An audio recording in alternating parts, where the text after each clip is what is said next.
Je parle 11 langues, dit la jeune femme menottée. Le juge éclata de rire. Bien sûr, et moi je suis polyglotte, se moqua-t-il devant tout le tribunal. Mais quand elle ouvrit la bouche, son rire se figea. La salle du tribunal correctionnel de Paris n'avait jamais été aussi pleine. Chaque siège occupé, des gens debout contre les murs, des journalistes avec des caméras éteintes, attendant le moment exact pour capturer la nouvelle du jour. Le murmure collectif créait une symphonie d'attente qui faisait vibrer la climatisation du vieux palais de justice. Clara Dubois se dirigea vers la barre, les mains menottées. Ses pas résonnèrent dans le silence soudain qui s'installa, lorsque l'huissier Jean-Pierre cria « Debout, le tribunal est en session !» Tous se levèrent, tandis que le juge Antoine Moreau entrait par la porte latérale, portant une pile désordonnée de documents. C'était un homme de forte corpulence, avec des cheveux gris parfaitement lissés en arrière, et ce genre d'expression que seules des années à juger des vies étrangères peuvent sculpter sur un visage. Un mélange d'ennui, de supériorité et de dédain occasionnel. « Veuillez vous asseoir », ordonna Moreau, laissant tomber les documents sur son bureau avec un bruit sec qui fit sursauter plusieurs personnes présentes. Clara resta debout entre deux gendarmes, avec maître Sophie Lemaire, son avocate commise d'office, à sa gauche. Sophie était une femme d'âge mûr qui portait sur ses épaules le poids de trop de dossiers et de trop peu de budget. Elle avait des cernes prononcées et ce tremblement à peine perceptible des mains qui trahissait l'excès de caféine et le manque de sommeil. « Affaire numéro 47B 2024 », annonça le greffier. L'État contre Clara Dubois, chef d'accusation, fraude électronique, usurpation d'identité et escroquerie aggravée. Le murmure revint dans la salle comme une vague.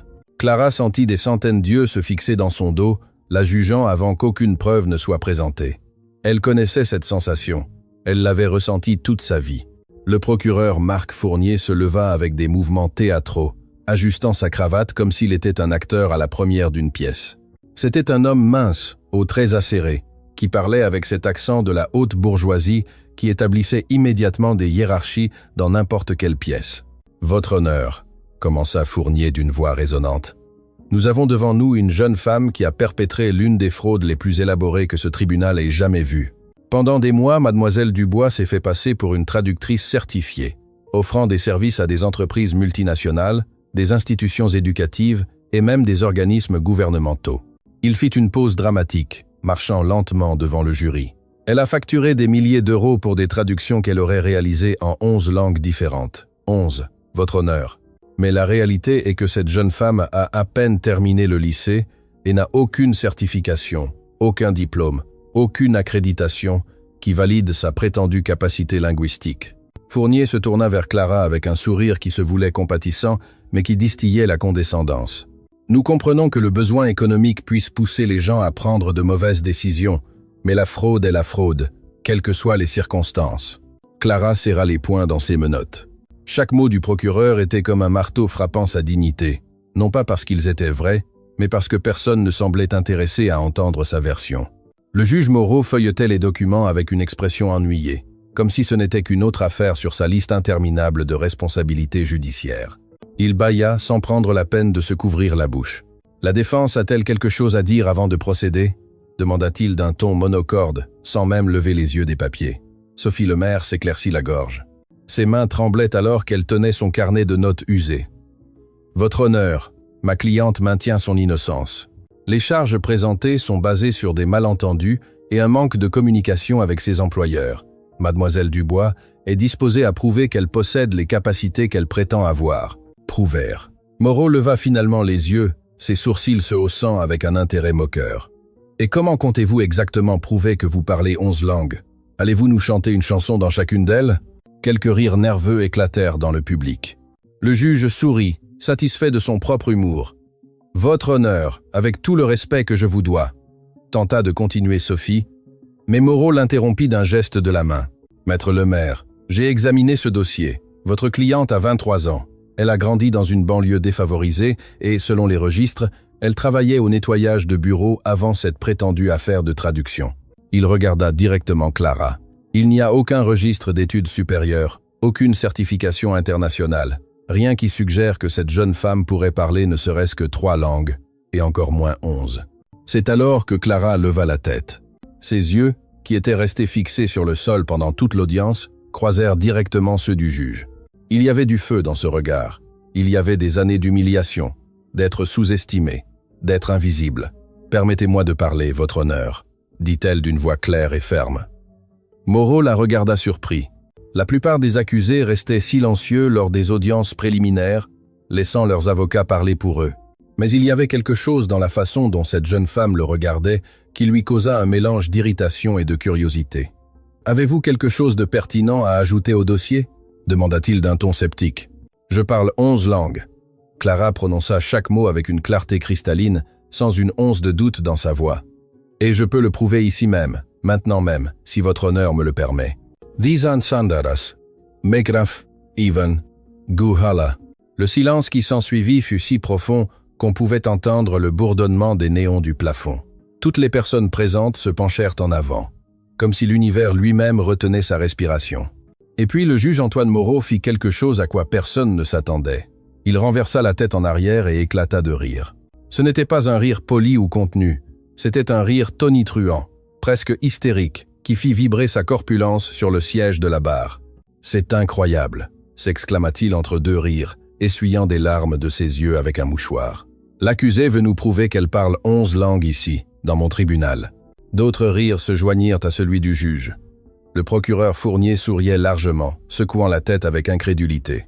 Certains membres du public riaient ouvertement. D'autres chuchotaient des commentaires moqueurs. « Mademoiselle Dubois !» Moreau réussit à contrôler son rire suffisamment pour parler, bien que sa voix tremblât encore d'amusement. « J'apprécie votre créativité. Mais ceci est un tribunal de justice, pas une émission de talent télévisée. Nous n'allons pas faire perdre de temps au tribunal avec des démonstrations de cirque. Est-ce que la justice vous semble être un cirque ?» La voix de Clara coupa l'air comme un couteau. Le rire du juge se figea instantanément.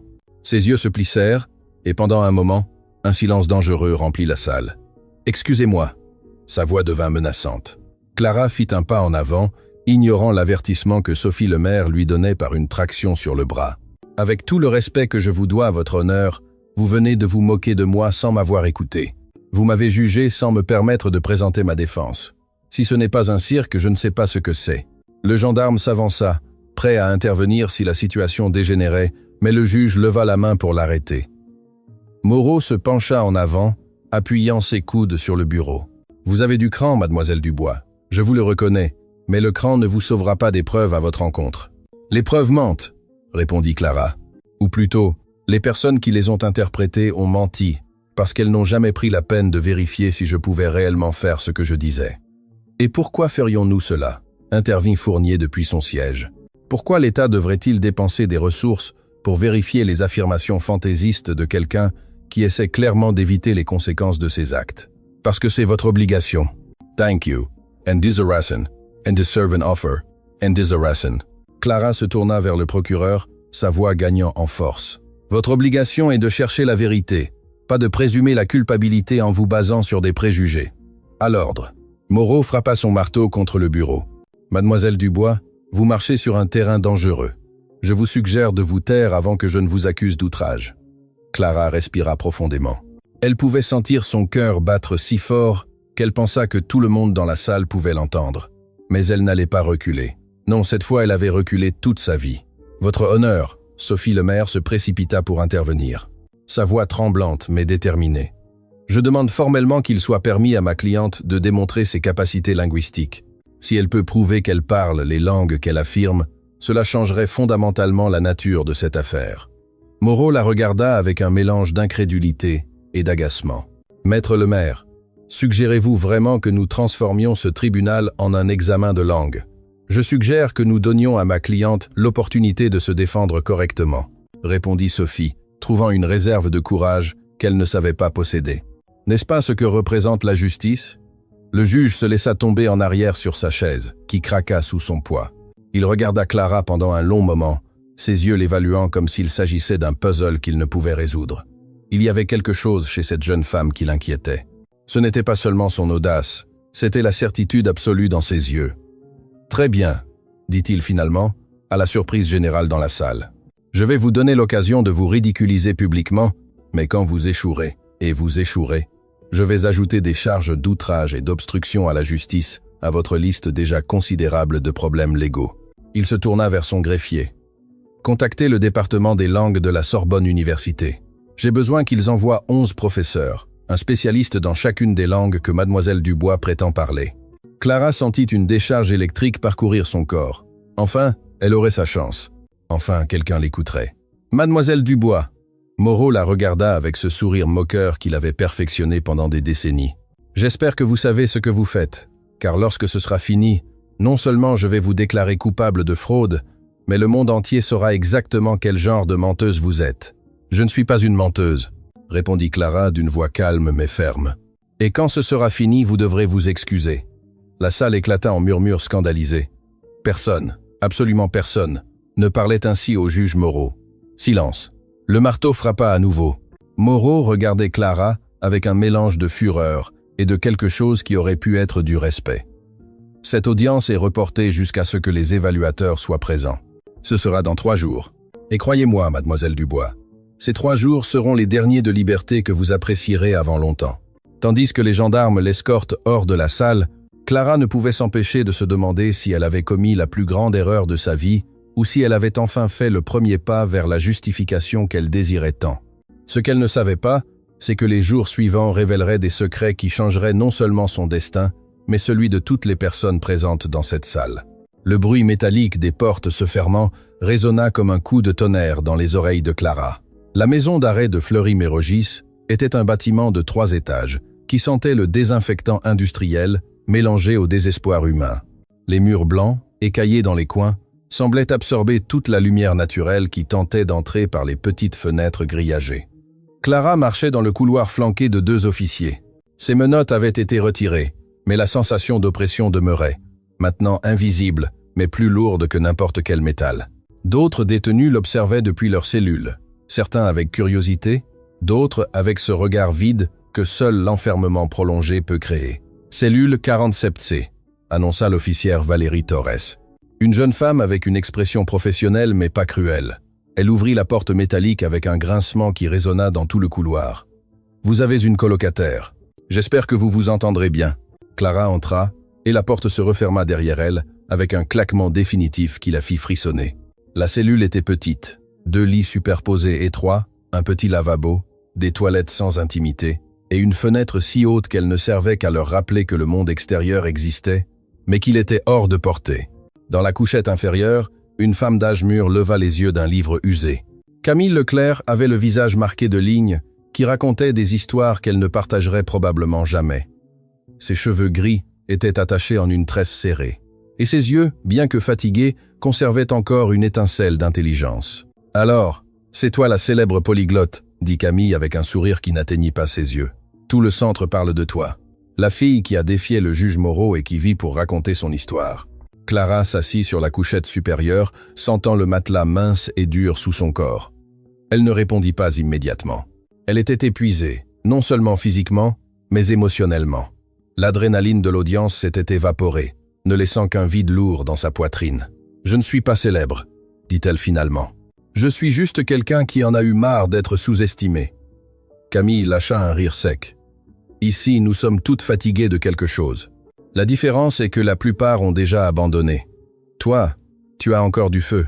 C'est dangereux dans un endroit comme celui-ci. » « Dangereux ? Pourquoi ? Parce que l'espoir fait plus mal que la résignation. » Camille ferma son livre. « Tu parles vraiment 11 langues ?» Clara hocha la tête, regardant le plafond taché de la cellule. « 12 en fait, mais personne n'a demandé.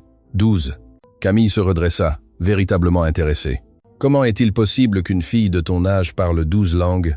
Pour la première fois depuis des jours, Clara eut envie de parler. Peut être parce que Camille ne la regardait pas avec moquerie ou dédain. Peut être parce que dans ce petit espace claustrophobe, elle n'était que 2 êtres humains essayant de survivre. « Ma grand-mère », commença Clara, sa voix s'adoucissant au souvenir. « Grand-mère Sylvie. Elle a travaillé toute sa vie comme employée de maison pour des familles diplomatiques. Chaque fois qu'une famille partait, une autre arrivait. Des Allemands, des Chinois, des Russes, des Arabes. Elle a appris des bribes de toutes ces langues pour pouvoir communiquer, pour être indispensable. » Camille écoutait en silence, et Clara continua. « Quand mes parents sont morts dans un accident de bus, j'avais 5 ans. Ma grand-mère m'a recueilli et m'a emmené avec elle dans toutes ces maisons. Pendant qu'elle nettoyait, cuisinait et repassait, je m'asseyais avec les enfants de ces familles. Je jouais avec eux, je mangeais avec eux, j'apprenais avec eux. Sa voix se brisa légèrement en se souvenant. Les diplomates changeaient tous les 2 ou 3 ans. Chaque fois que je me faisais une amie, elle partait. Chaque fois que j'apprenais à communiquer parfaitement dans une langue, une nouvelle famille arrivait avec une langue différente. Mais je n'ai jamais cessé d'apprendre.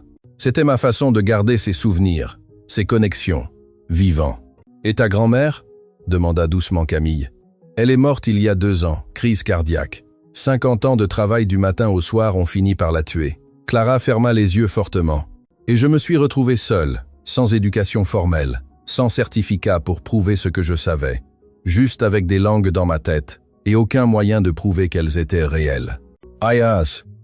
Even, I will give. » « Alors tu as commencé à travailler comme traductrice, » compléta Camille. « J'ai essayé d'obtenir un emploi dans des agences officielles, mais toutes voulaient des diplômes universitaires, des certifications internationales. Personne ne voulait me donner ne serait-ce qu'une chance de prouver ce que je pouvais faire. » La frustration était palpable dans sa voix. Alors j'ai créé ma propre entreprise. J'offrais mes services sur Internet, je facturais moins cher que les grandes agences et je faisais un travail impeccable. Alors, pourquoi es-tu ici ? Clara ouvrit les yeux et regarda Camille directement.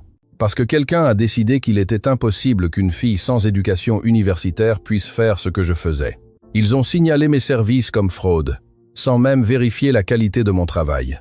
Et maintenant, je suis ici, attendant de prouver quelque chose que je n'aurais jamais dû avoir à prouver. Le bruit de pas qui approchait interrompit leur conversation. La porte s'ouvrit et l'officière Torres réapparut. « Dubois, vous avez une visite. Salle de consultation. » Clara descendit de la couchette, confuse. Elle n'avait appelé personne. Elle n'avait personne à appeler. La salle de consultation était un petit espace, divisé par une table métallique. Assise de l'autre côté se trouvait Sophie Lemaire, son avocate. Mais elle n'était pas seule. À côté d'elle, il y avait une femme que Clara ne connaissait pas. Élégante, professionnelle, avec une mallette en cuir sur la table. « Clara, voici la docteure Hélène Duval. » Sophie fit les présentations. C'est une psychologue légiste. Le procureur Fournier a demandé une évaluation psychologique avant la prochaine audience. Clara sentit un nœud se former dans son estomac. Évaluation psychologique ? Pourquoi ? La docteure Duval parla d'une voix calme et professionnelle. C'est une procédure standard dans les cas où l'accusé présente des comportements qui pourraient être considérés comme inhabituels. Votre confrontation avec le juge Moreau a soulevé quelques signaux d'alarme. Signaux d'alarme ? Clara sentit l'indignation monter. Me défendre est un comportement inhabituel ? Il ne s'agit pas de cela, intervint rapidement Sophie. Clara, écoute. Le procureur essaye de construire un profil qui suggère que tu as des tendances à la fantaisie pathologique. Ils veulent faire valoir que tu crois réellement parler ces langues alors qu'en réalité ce n'est pas le cas. C'est ridicule. Clara frappa la table de sa paume. Je ne suis pas folle. Personne ne dit que tu l'es. La docteure Duval maintint son ton neutre. Mais j'ai besoin de faire mon évaluation. Je vais te poser quelques questions et j'ai besoin que tu sois complètement honnête avec moi. Pendant l'heure suivante, Clara répondit question après question sur son enfance, sur la mort de ses parents, sur le fait de vivre avec sa grand-mère, sur l'apprentissage des langues, sur le fait de se sentir seule, sur ses peurs, ses rêves, ses frustrations. La docteure Duval prenait des notes méticuleuses, son expression impossible à déchiffrer. « Une dernière question », dit-elle finalement. « As-tu déjà eu l'impression que les gens ne te comprennent pas, que tu vis dans un monde différent de celui des autres ?» Clara réfléchit attentivement avant de répondre. « Tous les jours de ma vie, mais pas parce que je suis folle, mais parce que j'ai vécu dans des mondes que la plupart des gens n'expérimenteront jamais. J'ai parlé dans des langues que la plupart n'apprendront jamais. J'ai vu comment les mots peuvent construire des ponts ou ériger des murs. Alors oui, je vis dans un monde différent, mais il est réel. Il est aussi réel que le préjugé qui m'a amené ici. » La docteure ferma son carnet. « Merci de ta coopération, Clara. Je présenterai mon rapport avant l'audience. » Quand elle partit, Sophie s'approcha de Clara, son expression inquiète. « Il y a autre chose que tu dois savoir. Le juge Moreau a contacté la Sorbonne, mais ce n'était pas seulement pour obtenir des évaluateurs. Que veux-tu dire ? Il a enquêté plus en profondeur sur tes antécédents. Il a trouvé quelque chose. » Sophie sortit des documents de son sac. « Il y a des années, quand tu avais 17 ans, tu as postulé pour une bourse à l'Académie des langues internationales. Tu te souviens ? » Clara hocha lentement la tête. « Ils m'ont rejeté. Ils ont dit que ma demande était irréaliste parce que j'affirmais parler trop de langues pour mon âge. » Exact. Et Moreau utilise cela comme preuve que tu mens sur tes compétences depuis des années. Il soutient que c'est un schéma de comportement frauduleux. La pièce sembla rétrécir autour de Clara. Chaque fois qu'elle essayait d'avancer, le système la repoussait. Chaque tentative de prouver sa valeur se transformait en une autre preuve contre elle. « Y a-t-il autre chose ?» demanda-t-elle, craignant la réponse. Sophie hésita avant de continuer. « Les évaluateurs qui viendront. » Moreau a spécifiquement demandé les professeurs les plus stricts, connus pour être extrêmement rigoureux. Ils ne viennent pas pour te donner une chance équitable, Clara. Ils viennent pour te démanteler. Le silence qui s'ensuivit fut écrasant. Clara pouvait sentir le poids de tout le système judiciaire appuyé contre elle, essayant d'écraser cette étincelle d'espoir qui brûlait encore dans sa poitrine. « Combien de temps me reste-t-il » demanda-t-elle finalement. « Encore 2 jours. L'audience est après-demain. Alors j'ai besoin d'utiliser chaque seconde. » Clara se leva, sa détermination renouvelée malgré tout. « Sophie, j'ai besoin que tu me procures quelque chose. Des livres, du matériel d'étude, dans toutes les langues que tu peux trouver. S'ils veulent rendre cela difficile, alors je vais me préparer comme jamais dans ma vie. » Sophie la regarda avec un mélange d'admiration et de tristesse. « Clara, même si tu prouves que tu parles ces langues, le procureur a d'autres chefs d'accusation. Les clients qui ont signalé la fraude, les plaintes concernant des traductions incorrectes. »« Traductions incorrectes ?» l'interrompit Clara. « Quelles traductions incorrectes ? Il y a 3 clients qui affirment que les traductions que tu as faites contenaient de graves erreurs qui leur ont coûté de l'argent et de la réputation. » Clara eut l'impression d'avoir reçu un coup de poing dans l'estomac. « C'est impossible. Je révisais chaque traduction 3 fois. J'étais méticuleuse. Jamais je n'aurais livré quelque chose avec de graves erreurs. As-tu des copies de ces traductions ? Toutes, sur mon ordinateur, mais la police l'a confisqué comme preuve. » Sophie prit note. « Je vais demander l'accès à ces fichiers. Si nous pouvons prouver que les traductions étaient correctes, cela démontrait une partie de l'accusation du procureur. » Lorsque Clara retourna dans sa cellule, Camille l'attendait avec une expression curieuse. « Mauvaise nouvelle, de pire en pire. » Clara se laissa tomber sur sa couchette. « Non seulement je dois prouver que je parle 11 langues, devant des professeurs qui ont déjà décidé que je mens. Je dois aussi prouver que des traductions que je sais avoir faites correctement ne contiennent pas d'erreur et me défendre contre une évaluation psychologique qui va probablement me dépeindre comme délirante. » Camille siffla doucement. « Quand j'ai dit que tu avais du feu, je ne plaisantais pas. Mais Clara, es-tu sûre de vouloir continuer ? Pourrais-tu accepter un arrangement, purger une peine plus courte, reprendre ta vie ? Reprendre ma vie et abandonner. » Clara regarda le plafond. « Accepter que le monde a raison et que j'ai tort. Je ne peux pas, Camille. Si j'abandonne maintenant, je trahirai ma grand-mère. Toutes ces années d'apprentissage, toutes ces jeunes filles qui, comme moi, ont du talent mais n'ont pas de papier pour le prouver.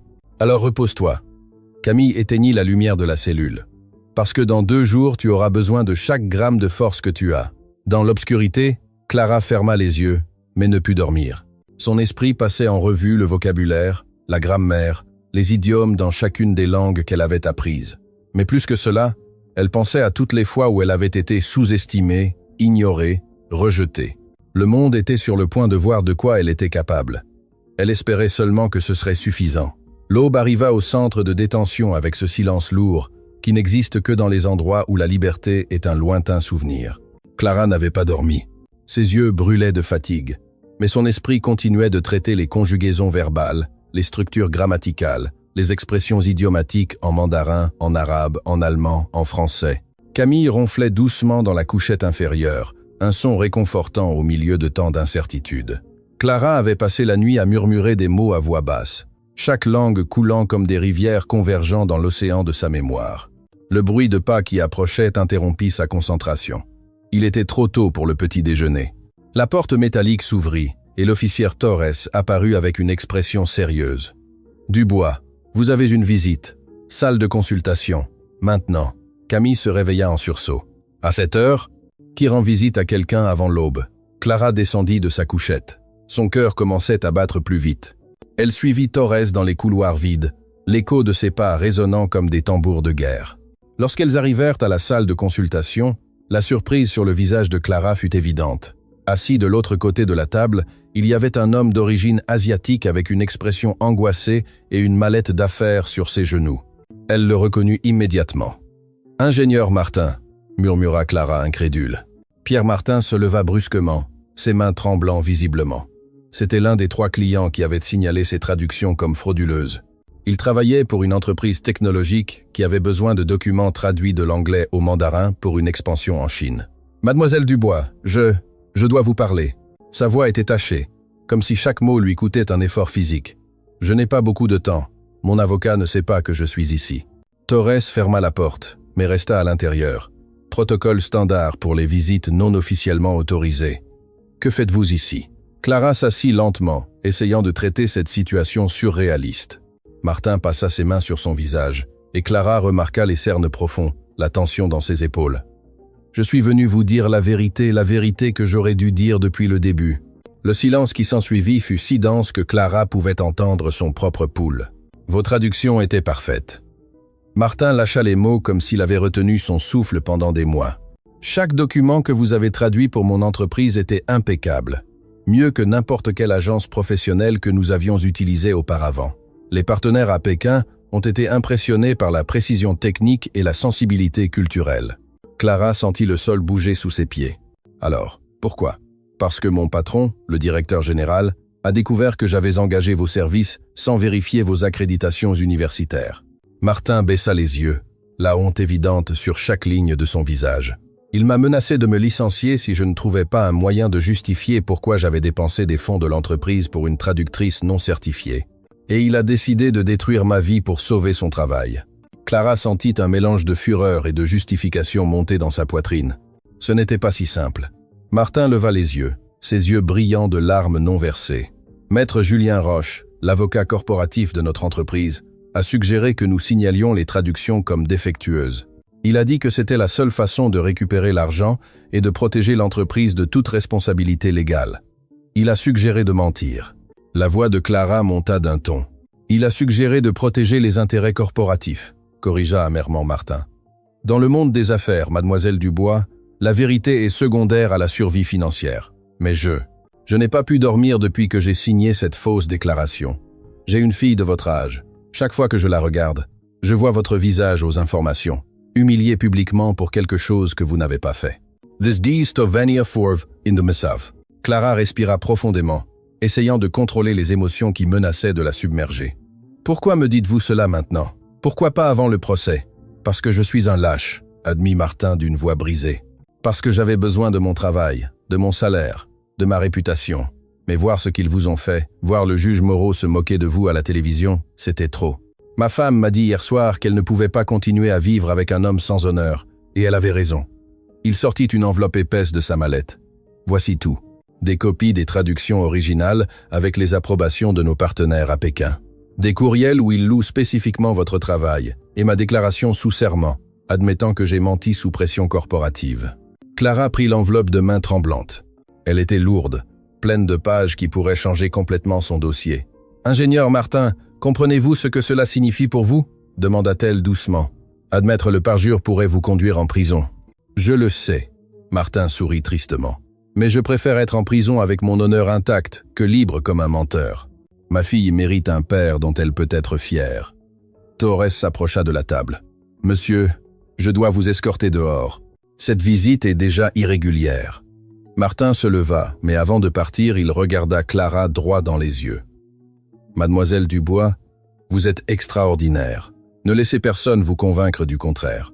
Et si vous me permettez un conseil, lorsque vous serez dans cette salle demain, ne prouvez pas seulement que vous parlez ces langues, prouvez pourquoi cela compte.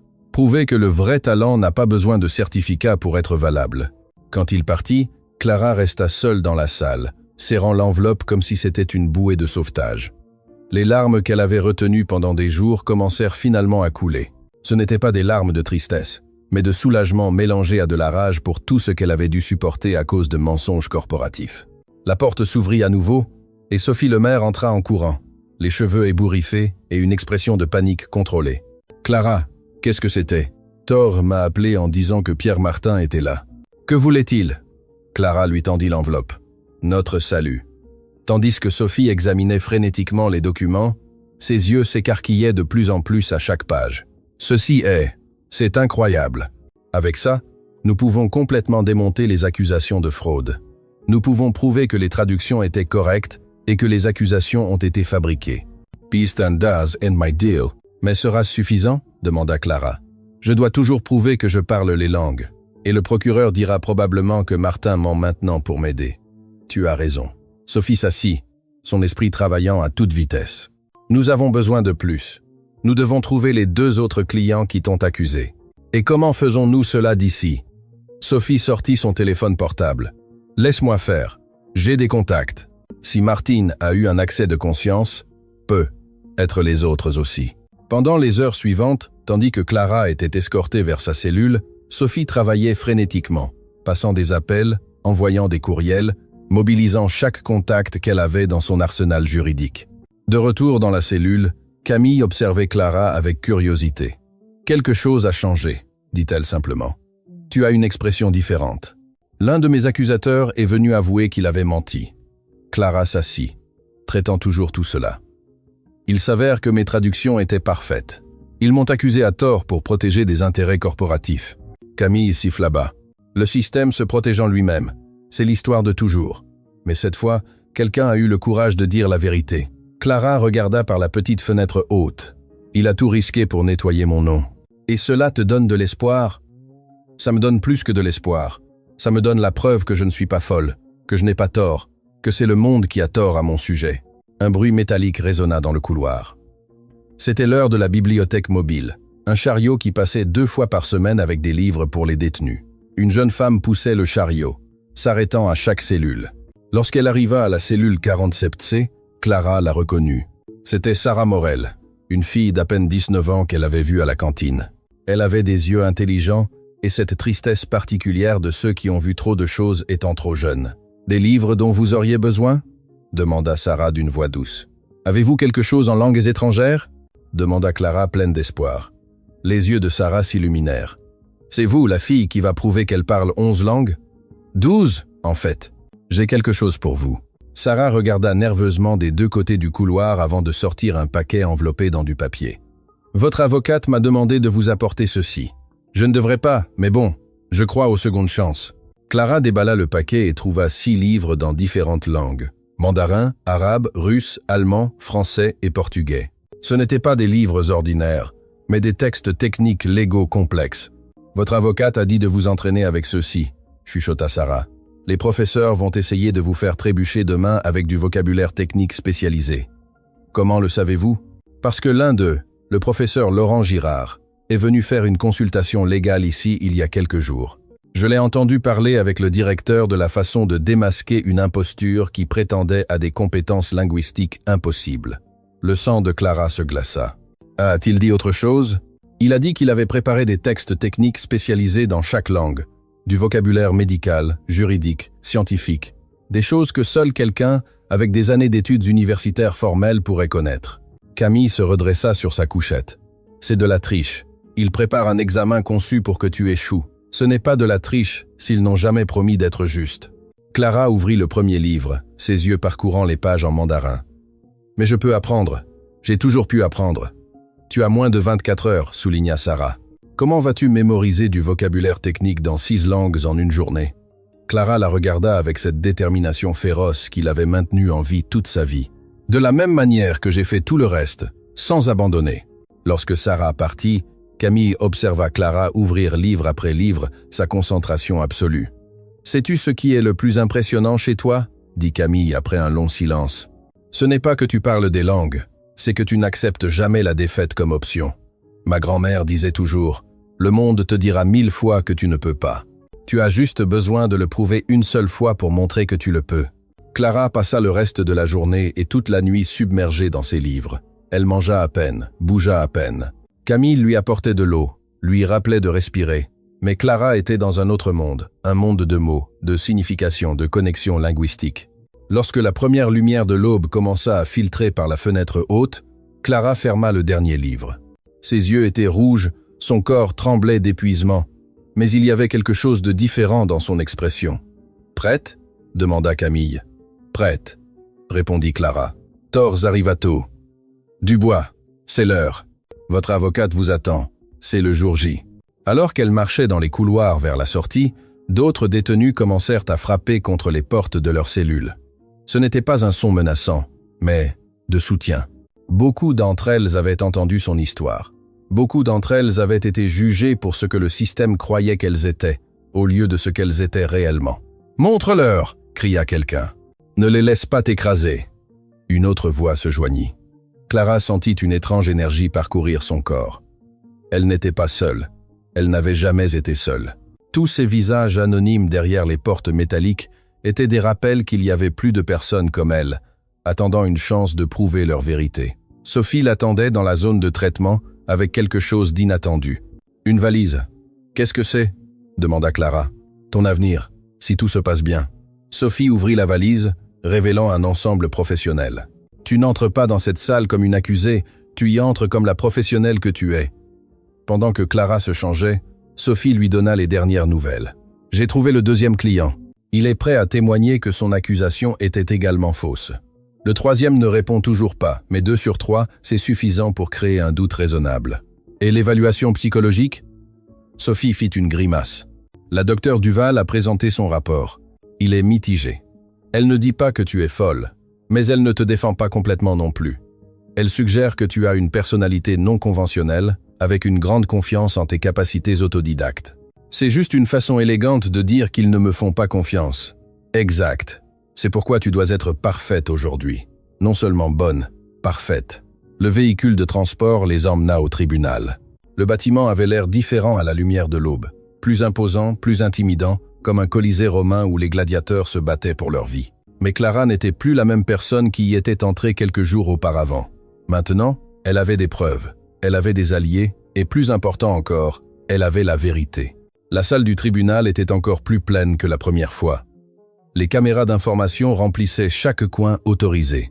Les journalistes chuchotaient entre eux, et au premier rang, 11 professeurs de la Sorbonne attendaient avec des expressions allant de la curiosité au dédain ouvert. Le juge Moreau entra avec la même arrogance que d'habitude, mais lorsque son regard croisa celui de Clara, quelque chose changea dans ses yeux. Peut-être reconnaissait-il que ce ne serait pas la victoire facile qu'il avait anticipée. « Que le spectacle commence !» murmura-t-il en frappant son marteau. Et c'est ainsi que commença le jour qui changerait tout. Le marteau du juge Moreau résonna comme un coup de feu dans la salle bondée. Le murmure collectif s'éteignit instantanément, remplacé par une tension si dense que l'air lui-même semblait vibrer d'anticipation. « À l'ordre dans la salle !» Moreau prononça les mots avec ce ton autoritaire qu'il avait perfectionné pendant des décennies à la barre. Ses yeux parcoururent la foule avant de se poser sur les 11 professeurs assis sur une rangée spéciale devant l'estrade. « Professeur de la Sorbonne, merci de votre présence. Aujourd'hui, nous allons procéder à une évaluation que, franchement, je considère comme une perte de temps, mais que l'accusé a insisté pour mener à bien. » Clara se tenait à côté de Sophie, sa posture droite malgré l'épuisement qu'elle ressentait dans chaque fibre de son être. 24 heures sans dormir, étudiant du vocabulaire technique que la plupart des gens mettraient des années à maîtriser, mais elle n'était pas la plupart des gens. Le professeur Laurent Girard se leva, ajustant ses lunettes avec un geste qui transmettait la supériorité académique. C'était un homme de corpulence mince, aux cheveux foncés, lissés en arrière avec du gel. Et cette expression de celui qui considère que la connaissance formelle est la seule connaissance valable. « Votre honneur », commença-t-il d'une voix claire et académique. « Mes collègues et moi avons préparé une série d'évaluations rigoureuses. Il ne s'agit pas simplement de converser dans différentes langues, mais de démontrer une maîtrise technique, une compréhension culturelle profonde et une capacité de traduction spécialisée. Procédez. » Moreau fit un geste de la main, se laissant tomber en arrière sur sa chaise, comme s'il était sur le point d'assister à un spectacle de magie bon marché. Girard ouvrit un épais dossier. « Mademoiselle Dubois, nous allons commencer par le mandarin. Professeur Mei Lin, bien que spécialiste en japonais, maîtrise également le mandarin et évaluera cette première section. » Une femme asiatique d'âge mûr se leva. La professeure Lin avait une présence sereine, mais son regard était analytique, disséquant Clara à chaque seconde qui passait. La professeure parla en mandarin avec une fluidité parfaite, demandant à Clara de lire un texte médical, puis d'expliquer sa signification en français. Elle lui tendit un document. Clara prit le papier. C'était un texte médical complexe sur les procédures cardiovasculaires, rempli de terminologie technique qui ferait transpirer n'importe quel traducteur professionnel. La salle retint sa respiration. Clara lut le document en silence pendant 30 secondes. Puis, sans hésiter, elle commença à parler en mandarin fluide. Sa prononciation était impeccable, ses tons précis. Non seulement elle lut le texte, mais elle l'expliqua, ajoutant un contexte culturel sur la façon dont certains termes médicaux chinois différaient conceptuellement des termes occidentaux. Ensuite, elle passa au français sans pause, traduisant non seulement les mots, mais la signification profonde, expliquant les implications médicales avec un niveau de détail qui laissa bouche bée même la professeure Lin. La professeure murmura quelque chose en mandarin à Girard, commentant que la prononciation de Clara était parfaite et impossible pour quelqu'un sans formation formelle. « Je le sais », répondit Clara dans la même langue, regardant directement Lin. Puis elle passa au français. « Parce que j'ai appris de la famille Chen, des diplomates qui ont vécu 6 ans à Pékin. Leur petite fille m'a appris non seulement la langue, mais les chansons, les jeux, les façons de penser. La langue n'est pas seulement des mots, professeur, c'est une âme. » Un murmure parcourut la salle. Le journaliste Marco Delgado griffonnait frénétiquement dans son carnet. C'était de l'or journalistique. Langue suivante. Dit brusquement Girard, clairement mal à l'aise avec ce qu'il venait de voir. Allemand. Professeur Klaus Richter. Richter était un homme corpulent avec une barbe blonde et une expression sévère typiquement germanique. Il se leva et parla en allemand soutenu avec un accent délibérément compliqué, demandant à Clara d'expliquer les clauses d'un contrat légal et leurs implications juridiques. Il lui tendit un contrat légal dense, rempli de jargon juridique allemand que même des avocats natifs trouveraient difficile. Clara le lut. Et encore une fois, sa réponse fut plus que parfaite. Non seulement elle traduisit, mais elle identifia des problèmes légaux potentiels dans le contrat, signala des ambiguïtés linguistiques qui pourraient causer des litiges et fit tout cela en alternant avec aisance entre l'allemand et le français. Richter la regarda avec un mélange de stupéfaction et de désarroi. Il lui demanda en allemand où elle avait appris tout cela. Clara répondit en allemand fluide avant de traduire en français. « De la famille Schneider. Monsieur Schneider était avocat international. Son épouse m'asseyait dans son bureau pendant qu'il travaillait. J'avais 10 ans et je lisais ses contrats pendant qu'il pensait que je ne faisais que dessiner. J'ai appris que l'allemand juridique est comme un puzzle où chaque mot a un poids exact. » Sophie Lemaire observait les larmes aux yeux. C'était plus que ce qu'elle avait espéré. Clara ne faisait pas que démontrer sa compétence, elle démontrait sa maîtrise. « Arabe », cracha pratiquement Girard. « Professeur Samira Alami. » Alami était une femme élégante avec une expression intelligente et calculatrice. Elle parla en arabe classique, le type utilisé dans les textes religieux et académiques, délibérément archaïque et complexe. Elle demanda à Clara de lire un texte religieux et d'expliquer sa signification philosophique profonde. C'était un texte avec des commentaires philosophiques complexes. Clara ferma les yeux un instant et, lorsqu'elle les rouvrit, il y avait quelque chose de différent dans son expression. Elle commença à réciter en arabe, sa voix prenant cette cadence mélodique particulière de la langue bien parlée. Non seulement elle traduisit le texte, mais elle expliqua les multiples couches d'interprétation, les références historiques, les débats théologiques que le passage avait générés pendant des siècles. Elle parla de la façon dont l'arabe classique différait de l'arabe moderne, de la poésie inhérente à chaque verset. Alami se leva, visiblement ému. « Comment est-ce possible ? Cela demande des années d'études théologiques. »« Famille Al-Rahman », répondit doucement Clara en français. « Le père était imam. Il m'a appris que l'arabe n'est pas seulement une langue, c'est une façon de voir l'univers, que chaque mot a une racine, une histoire, une connexion avec d'autres mots.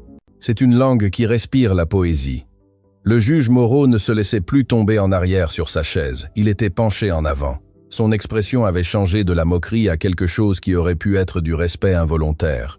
L'un après l'autre, les professeurs présentèrent leurs défis. Russe, avec le professeur Dmitri Volkov, qui lui demanda de réciter de la littérature classique et d'expliquer le symbolisme littéraire complexe. Français, avec de la terminologie culinaire et viticole si spécifique que seul un sommelier ou un chef professionnel connaîtrait. Italien avec l'opéra et la musique. Portugais-brésilien avec des idiomes régionaux complexes.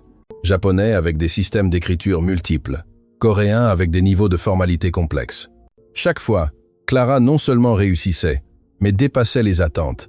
Et chaque fois, elle ajoutait cette dimension personnelle, cette histoire d'apprentissage qui révélait non seulement la connaissance technique, mais la compréhension profonde et l'amour sincère pour chaque langue. Lorsque le professeur Volkov lui demanda d'expliquer un passage de la littérature russe classique, Clara ne traduisit pas seulement les mots, mais captura l'âme mélancolique du texte, expliquant des contextes historiques et émotionnels que seul quelqu'un de véritablement immergé dans la culture russe pourrait comprendre. « Famille Ivanov », expliqua-t-elle. Monsieur Ivanov était professeur de littérature. Il me lisait Dostoïevski pendant que son épouse préparait du bortsch. J'avais 12 ans et je pleurais avec les histoires.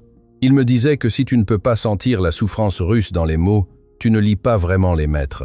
La professeure qui évaluait le français lui présenta un texte sur les vins avec une terminologie si spécialisée qu'il semblait conçu pour faire échouer même des traducteurs professionnels.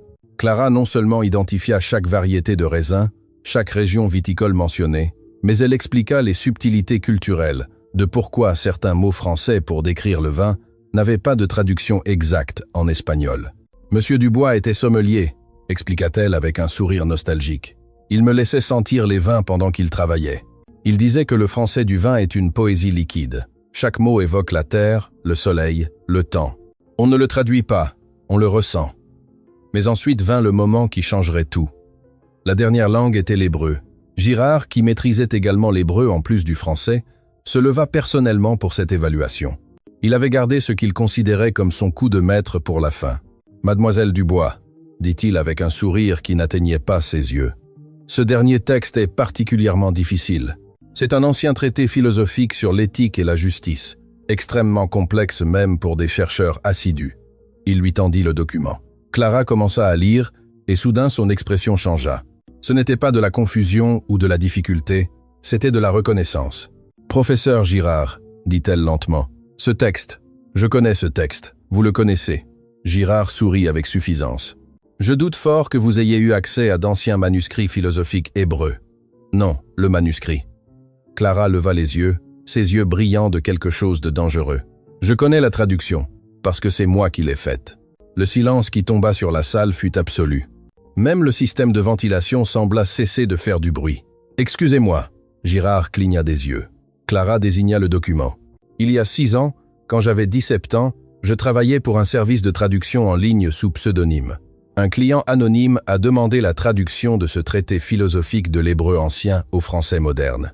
Il a bien payé, mais a demandé l'anonymat complet. J'ai passé 3 semaines à travailler là-dessus, recherchant chaque mot, chaque concept. Ce fut l'un de mes premiers travaux professionnels. » Elle se tourna vers Girard, sa voix gagnant en force. « Et vous, professeur Girard, vous avez publié un article académique il y a 4 ans intitulé « Nouvelles interprétations de textes éthiques hébreux ». J'ai lu cet article. Vous avez utilisé ma traduction mot pour mot sans donner de crédit. » La salle éclata en murmures scandalisés. Girard pâlit visiblement. « C'est une accusation absurde, bégaya-t-il. Avez-vous une preuve ?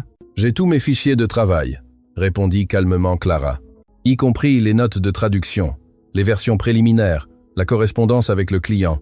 Tout est enregistré sur mon ordinateur, le même ordinateur qui est en possession du parquet comme preuve. » Sophie Lemaire se leva d'un bond. « Votre honneur, je demande l'accès immédiat à ces fichiers numériques.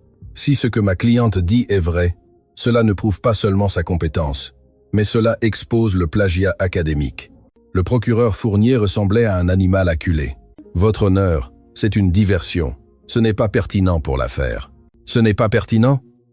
Moreau trouva finalement sa voix. « Monsieur Fournier, si l'accusé peut prouver que l'un des évaluateurs que j'ai choisi a utilisé son travail sans crédit, cela est extrêmement pertinent pour cette affaire. Cela montre qu'elle n'est pas seulement compétente, mais qu'elle l'est depuis des années. » Il se tourna vers Girard, son expression maintenant froide. « Professeur Girard, avez-vous quelque chose à dire ?» Girard ouvrit et ferma la bouche comme un poisson hors de l'eau. Les autres professeurs le regardaient avec des mélanges de choc et de dégoût. Dans le monde académique, le plagiat était le péché impardonnable. J'ai reçu cette traduction d'un collègue. Je ne savais pas qu'elle provenait d'un service en ligne. J'ai supposé que c'était un travail public. Vous avez supposé ?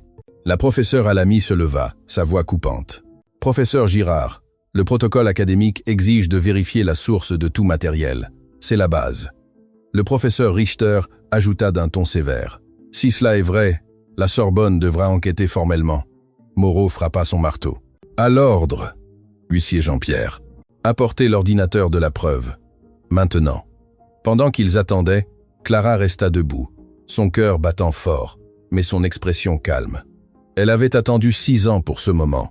6 ans depuis qu'elle avait vu son travail publié sous le nom d'un autre. Elle n'avait jamais pensé que la justice arriverait de cette manière, mais la vie avait des façons étranges de boucler les cercles. Jean-Pierre revint avec l'ordinateur portable dans un sac de preuves. Le technicien du tribunal l'alluma et, sous supervision judiciaire, Sophie navigua jusqu'au fichier que Clara indiquait. Tout y était.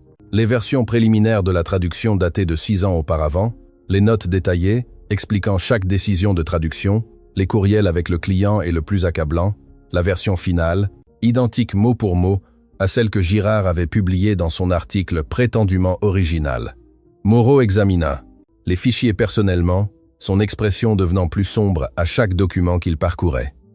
Finalement, il leva les yeux vers Girard. « Professeur, je vous suggère fortement de contacter votre syndicat. Vous allez avoir besoin d'une représentation légale. » Il se tourna vers les 9 autres professeurs. « Quelqu'un d'autre a-t-il des doutes sur la compétence linguistique de Mademoiselle Dubois ?» Un par un. Chaque professeur secoua la tête. La professeure Alamy se leva même. « Votre honneur, en 20 ans d'évaluation de la compétence linguistique, je n'ai jamais vu quelqu'un avec la maîtrise que cette jeune femme a démontrée aujourd'hui. Elle ne fait pas que parler ses langues, elle les vit, elle les comprend à des niveaux auxquels la plupart des universitaires ne peuvent qu'aspirer. Et elle l'a fait sans ressources, sans privilèges, juste avec détermination et un amour sincère pour l'apprentissage. » Les mots d'Alamy résonnèrent dans la salle. Moreau se laissa tomber en arrière sur sa chaise, se passant une main sur le visage. Pour la première fois depuis des décennies, il semblait vraiment incertain de la marche à suivre. « Monsieur Fournier, » dit-il finalement, « avez-vous autre chose à présenter ?» Le procureur se leva lentement. Il savait qu'il avait perdu. « Votre honneur, à la lumière de ces développements, et considérant que 2 des 3 clients plaignants ont retiré leurs accusations et confessé avoir menti sous pression corporative, le parquet demande à retirer toutes les charges. » Le murmure dans la salle se transforma en un rugissement. Moreau frappa son marteau à plusieurs reprises. « À l'ordre dans ma salle !» Lorsque le silence revint, Moreau regarda Clara pendant un long moment. Dans ses yeux, il y avait quelque chose qui n'avait jamais été là auparavant. « Excusez-moi, mademoiselle Dubois », commença sa voix, inhabituellement douce. « Ce tribunal vous doit des excuses. Je vous dois des excuses. J'ai permis aux préjugés d'obscurcir mon jugement. J'ai supposé qu'un talent extraordinaire nécessitait une validation institutionnelle, alors que vous avez prouvé que le vrai talent transcende les institutions. » Il fit une pause, comme si les mots suivants lui coûtaient un effort physique à prononcer. « Toutes les charges contre vous sont retirées. Vous êtes libre de toute accusation. De plus, j'ordonne que votre ordinateur et tous vos effets personnels vous soient rendus immédiatement. » Il frappa le marteau une dernière fois. « Cette affaire est close. » La salle éclata en applaudissements. Sophie embrassait Clara, toutes deux pleurant. Les journalistes couraient vers les sorties pour publier la nouvelle. Les professeurs entouraient Clara, offrant des excuses, des offres d'emploi, des opportunités académiques. Mais Clara ne pouvait penser qu'à une seule chose.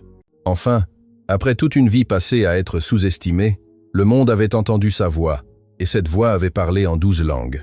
Les portes de la maison d'arrêt de Fleury-Mérogis s'ouvrirent avec un grincement métallique qui sonna comme une musique céleste. Clara fit son premier pas en tant que femme libre depuis des jours qui s'étaient sentis comme des années. Le soleil de l'après-midi frappa son visage avec une intensité qui la fit presque reculer. Liberté, justification, justice. Mais la scène qui l'attendait dehors n'était pas la tranquillité qu'elle avait imaginée. Des dizaines de journalistes se ruèrent sur elle comme des vagues brisant le long de la côte, des caméras clignotant, des microphones s'étendant comme des tentacules, des voix hurlant des questions, qui se mélangeaient dans un chaos incompréhensible. « Mademoiselle Dubois, comment vous sentez-vous? Clara va-t-elle poursuivre le juge Moreau? Parlez-nous du professeur Girard. Est-il vrai que vous parlez 12 langues ?» Sophie apparut à ses côtés, formant un bouclier protecteur avec son corps tandis qu'elles essayaient de se frayer un chemin vers le véhicule qui attendait. Mais avant qu'elles ne puissent avancer de 2 mètres, une femme élégante s'interposa directement sur leur chemin. Elle était d'une stature imposante, aux cheveux argentés parfaitement coiffés, vêtue d'un tailleur qui criait puissance et argent. Isabelle Beaumont, selon l'identification d'entreprise qu'elle portait autour du cou, PDG de Beaumont Traduction Mondiale. Mademoiselle Dubois, sa voix coupa le bruit ambiant avec une autorité naturelle. « Je suis Isabelle Beaumont. J'ai besoin de vous parler maintenant. »« Madame Beaumont, ma cliente vient d'être libérée, » intervint Sophie. « Ce n'est pas le moment approprié. Je comprends parfaitement, mais ce que j'ai à vous dire ne peut pas attendre. » Beaumont regarda directement Clara, ignorant complètement Sophie. « Votre affaire a généré une attention internationale. J'ai 17 offres d'emploi de différents pays pour vous, Et quelque chose de plus important, des informations sur votre grand-mère que je pense que vous voudrez entendre. Clara s'arrêta net. Ma grand-mère? Que savez-vous de ma grand-mère? Pas ici.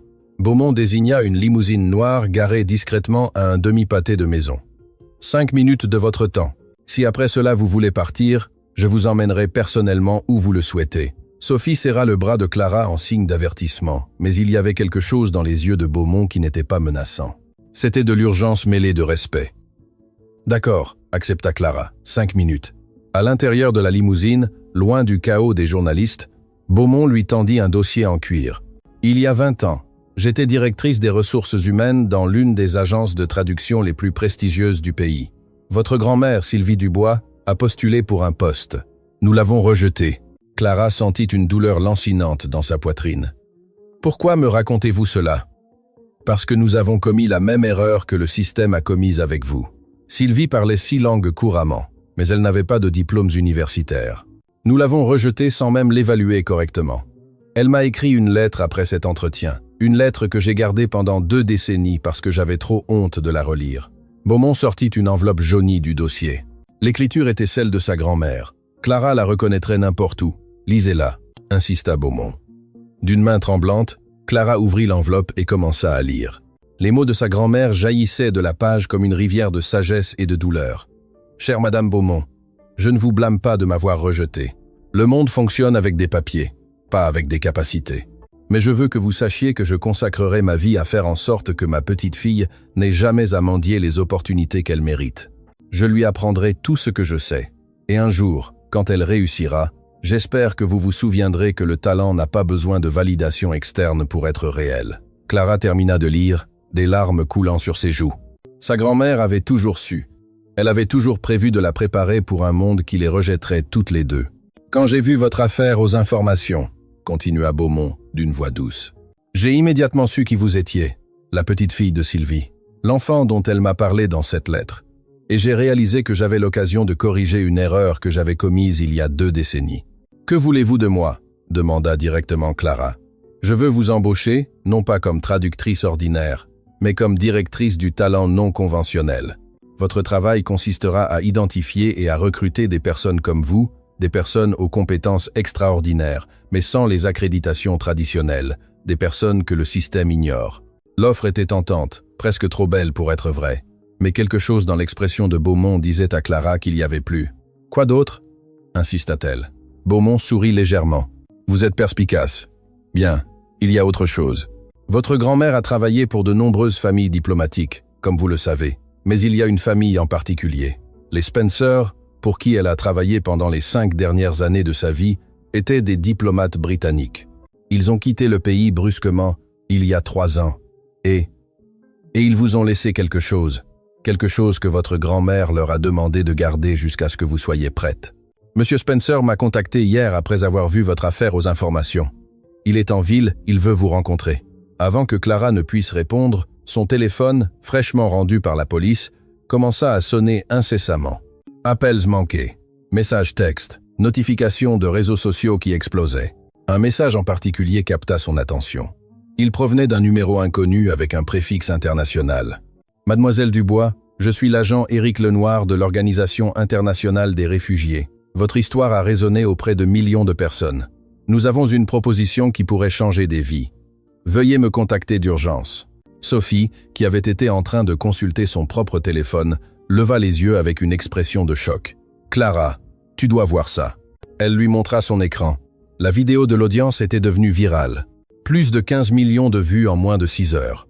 Le hashtag « Justice pour Clara » était tendance mondiale. Mais ce n'était pas seulement cela. Il y avait une autre vidéo publiée quelques minutes auparavant. Quelqu'un avait divulgué les enregistrements de sécurité du centre de détention. On y voyait clairement Clara étudier toute la nuit, murmurant dans différentes langues, se préparant avec une détermination qui frisait le surhumain.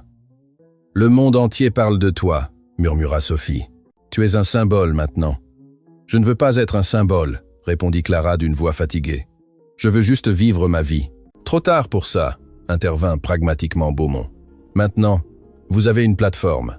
La question est, qu'allez-vous en faire ?» Le téléphone sonna à nouveau. Cette fois, c'était un numéro que Clara reconnaissait.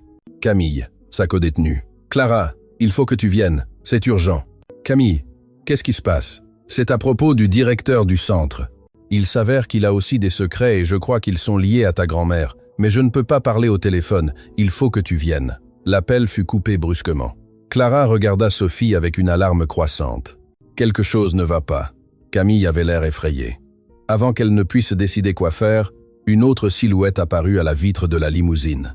Un homme âgé d'une 60aine d'années, avec une expression douce mais urgente, frappa doucement à la vitre. Beaumont baissa la fenêtre. « Docteur Leroy. Madame Beaumont, merci de m'avoir contacté. » L'homme parla avec un accent britannique raffiné. « Mademoiselle Dubois, je suis François Leroy. J'ai travaillé comme médecin personnel de la famille Spencer pendant des années. J'ai également soigné votre grand-mère Sylvie dans ces derniers mois. » Clara sortit de la limousine, sentant que le monde tournait trop vite. « Vous avez connu ma grand-mère ? Je l'ai très bien connue, et il y a des choses sur sa mort que vous devez savoir. Des choses qu'elle m'a fait promettre de vous raconter lorsque le moment serait venu. » « Quelle chose ?» Le docteur Leroy regarda nerveusement autour de lui. « Pas ici. Il y a des gens qui préféreraient que certaines informations restent enterrées. Votre grand-mère n'est pas morte d'une simple crise cardiaque, mademoiselle Dubois. Il y avait des complications qu'elle a gardées secrètes, des complications liées à quelque chose qu'elle a découvert en travaillant pour les Spencer. » Le cœur de Clara commença à battre fort. Qu'a-t-elle découvert? Des documents? Des informations sensibles sur des réseaux de trafic qui utilisaient des familles diplomatiques comme couverture. Votre grand-mère les a signalés aux autorités compétentes, mais elle est morte avant de pouvoir témoigner formellement. Le monde de Clara s'arrêta. Êtes-vous en train de dire que ma grand-mère a été? Je ne le sais pas avec certitude, l'interrompit rapidement le docteur. Ce que je sais, c'est qu'elle a laissé des preuves de côté, des preuves que les Spencer ont protégées après sa mort. Et maintenant que vous êtes sous les feux des projecteurs, il y a des gens qui vont vouloir s'assurer que ces preuves ne voient jamais le jour. Sophie se plaça de manière protectrice à côté de Clara. « Docteur Leroy, ce sont de graves accusations. Avez-vous des preuves? J'ai les dossiers médicaux complets de Sylvie et j'ai les lettres qu'elle m'a écrites dans ces derniers jours.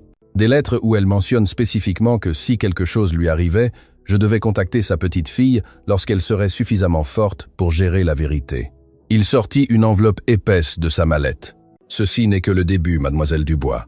Votre grand-mère a tout documenté méticuleusement. Nom, date, itinéraire de trafic. Elle a tout gardé dans un coffre-fort dans une banque internationale et vous êtes la seule personne autorisée à l'ouvrir. » Clara prit l'enveloppe, sentant son poids non seulement physique, mais émotionnel. « Où est cette boîte? »« Genève, Suisse, Banque internationale, Helvetia. Votre grand-mère m'a donné les instructions exactes avant de mourir.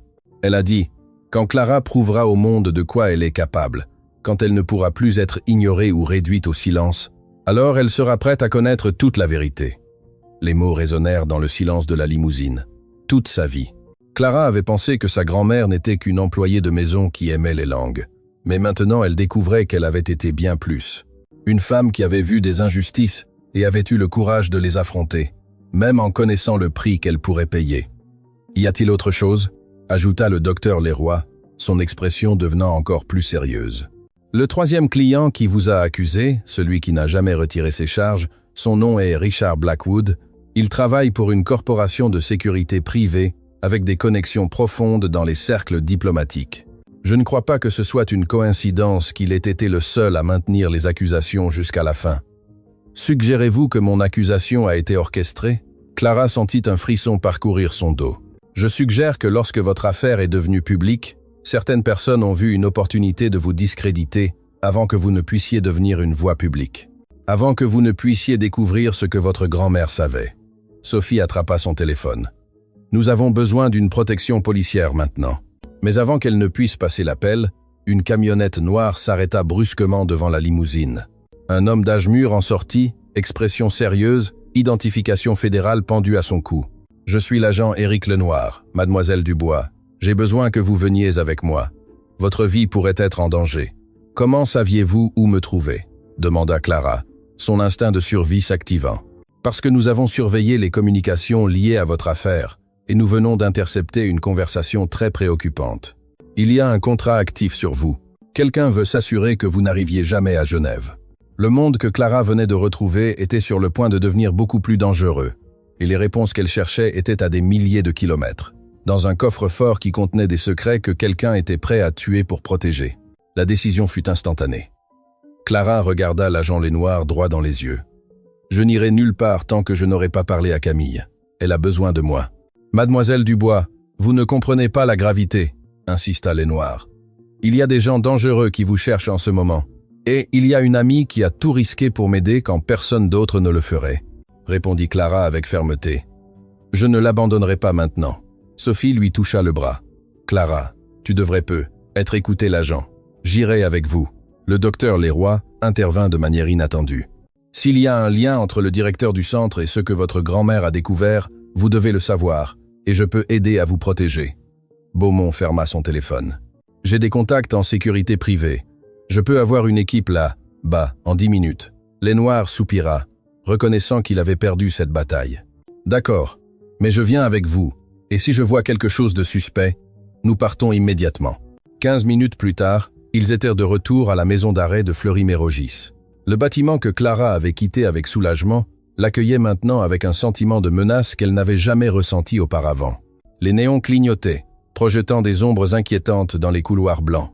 L'officière Daniela Cortés, une jeune garde à l'expression aimable qui avait toujours été douce avec Clara, les attendait à l'entrée. « Mademoiselle Dubois, merci d'être venue » chuchota-t-elle nerveusement. « Camille est très agitée. Elle n'arrête pas de dire que le directeur a quelque chose à voir avec votre grand-mère. Je ne comprends pas ce que cela signifie, mais elle insiste sur le fait qu'elle ne parlera qu'avec vous. »« Où est le directeur Leclerc ?»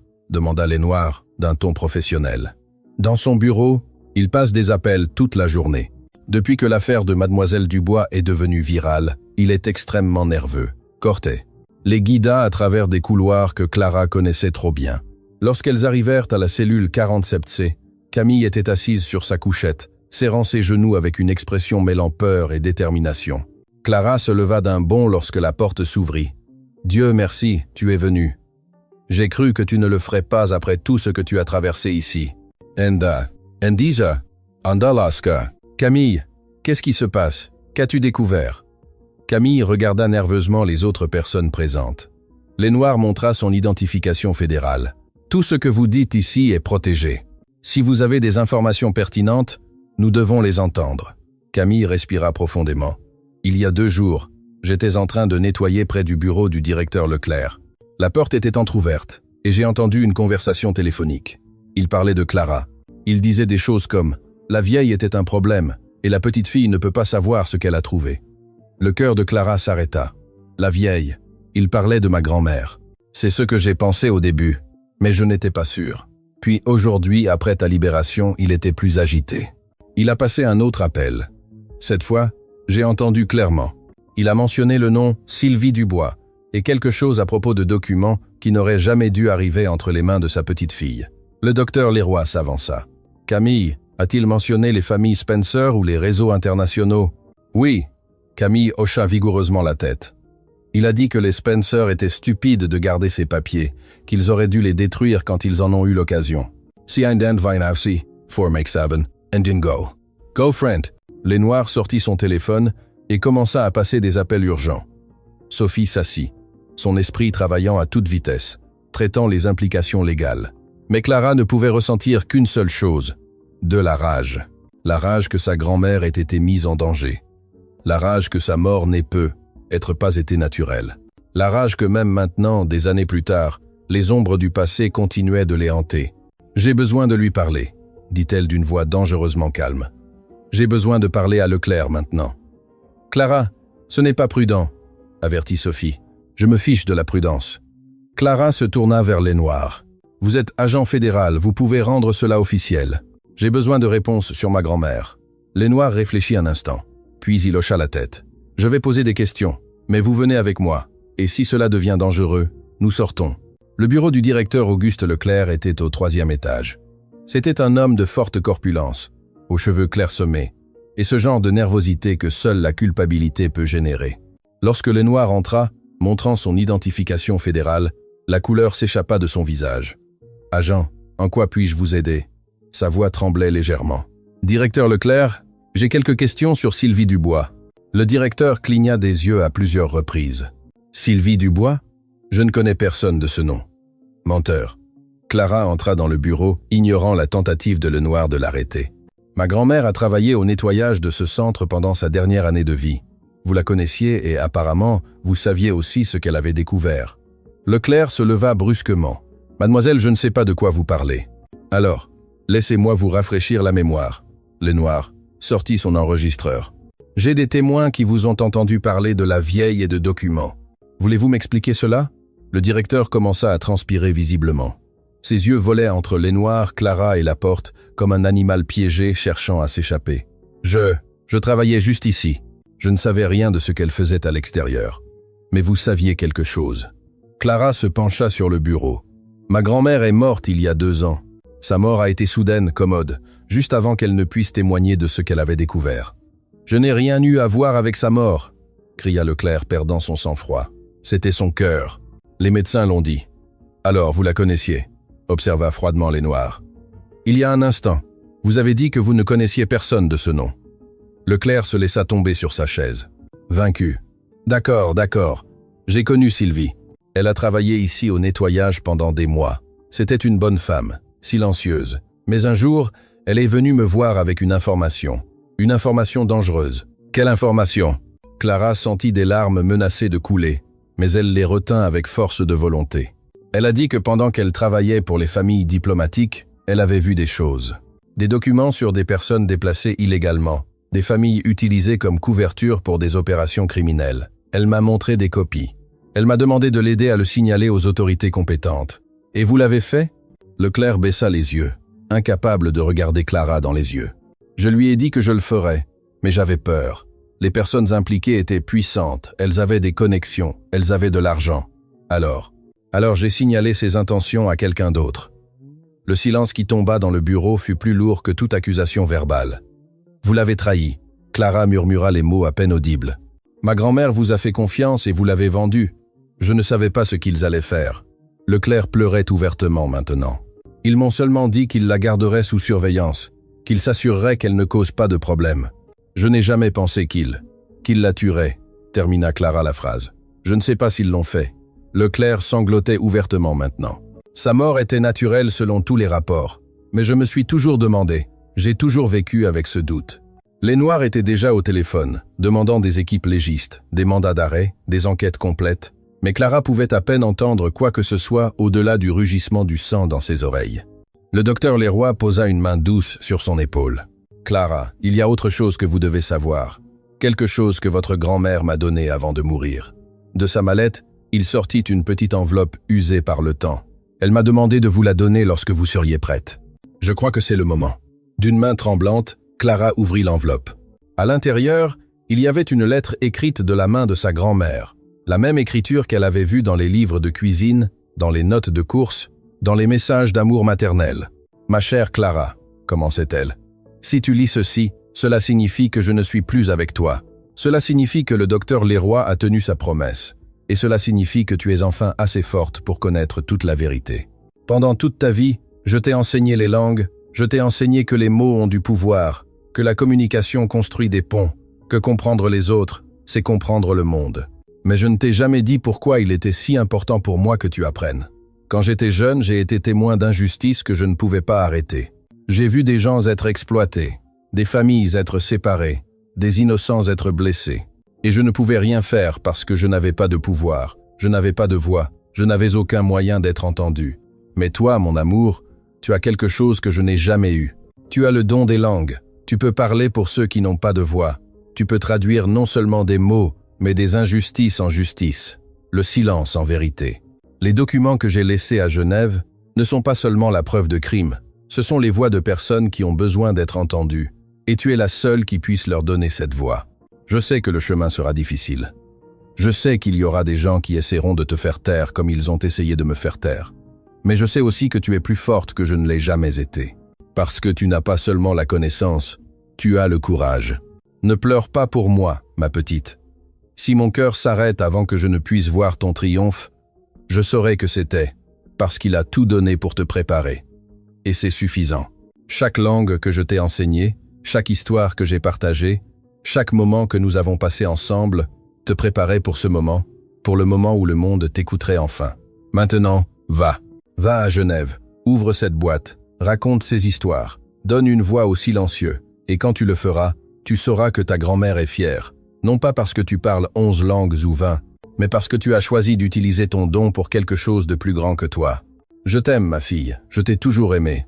Je t'aimerai toujours. Ta grand-mère Sylvie. Clara termina de lire, et les larmes qu'elle avait retenues pendant des jours coulèrent enfin librement. Ce n'étaient pas seulement des larmes de tristesse, mais de compréhension, de but, d'amour, qui transcendaient même la mort. Camille l'étreignit, pleurant elle aussi. Sophie avait des larmes coulant sur ses joues. Même le noir, l'agent fédéral endurci, dut essuyer discrètement ses yeux. Le docteur Leroy parla doucement. Votre grand-mère savait que son temps était limité. Son cœur était faible, et le stress de ce qu'elle avait découvert l'a aggravé. Mais elle ne s'est pas arrêtée. Elle a continué à documenter, elle a continué à recueillir des preuves, elle a continué à se battre parce qu'elle savait que vous continueriez son travail. Clara plia la lettre soigneusement, la serrant contre sa poitrine, comme si c'était l'étreinte de sa grand-mère. « J'irai à Genève », dit-elle d'une voix claire malgré les larmes. « Je finirai ce qu'elle a commencé. Tu n'iras pas seul. » Beaumont entra dans le bureau, son expression déterminée. « Mon entreprise a des bureaux en Suisse. Tu auras toute la protection et les ressources dont tu as besoin. Et moi, je t'accompagne, » ajouta Sophie, « en tant que ton avocate et ton amie. »« Moi aussi, » dit étonnamment Camille. « Je suis libéré dans 2 jours. Et après ce qu'ils ont fait à ta grand-mère, je veux aider. » Le noir ferma son téléphone. « Le FBI est intéressé par cette affaire. Vous aurez une protection fédérale pendant le voyage. » Et Leclerc, elle se tourna vers le directeur sanglotant.